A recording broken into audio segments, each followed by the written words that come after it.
Hi, I'm Joanna from Authentic Relating Toronto, and I'm one of the co-facilitators of Feel, Connect, Expand.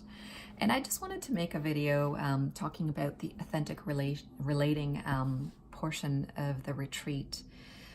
Specifically, what do we mean by authentic relating? And this is something we talk about often at our events.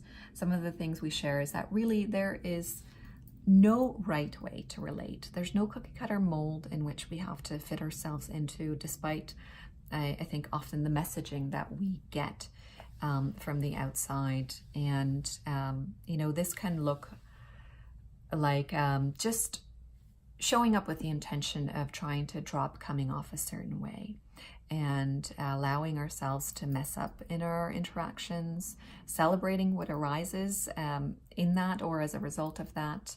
And really, if we can just kind of eke out 1 or 2 more percent of connection and transparency and aliveness in those interactions, this is really what brings the richness. And I'm reminded of 2 things about coming to authentic relating many years ago. And one of the sort of fears that I had was when I came across the description page, I thought, authenticity, yeah, I want more of that in my life. And I also noticed this fear come up in me that had me hesitate, because I thought, oh gosh, this sounds so welcoming. And at the time I was exploring boundaries and really learning to say no to things, which I was still struggling with at that time. And I thought, what if people want to hug me and I don't want to hug strangers? And I think it's kind of funny now when I look back at that, because one of the golden rules, or really the golden rule in authentic relating, is that to honor yourself. So you don't do or say anything that you don't want to.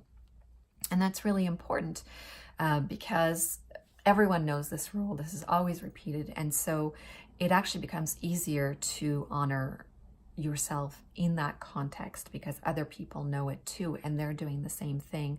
And through learning this rule, I was actually able to take that into my outside life and really become more and more comfortable with applying boundaries and honoring myself when I didn't want to do something.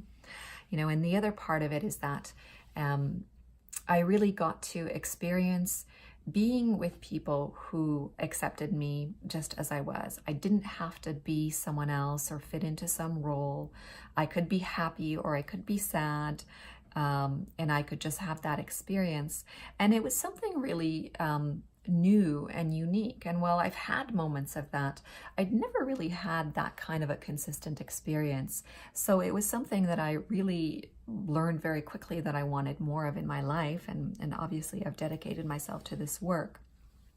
And if this is something that speaks to you, that you're thinking, you know what, I would like to explore how I can bring more authenticity into my own life, into my relationships and the engagements that I have with others, then this weekend is really a wonderful opportunity to practice that and to learn more about that. Whether you come on your own or whether you bring friends or a spouse, it's welcome to everyone. So if this interests you, I really invite you to join us at the weekend. And thanks for watching this video.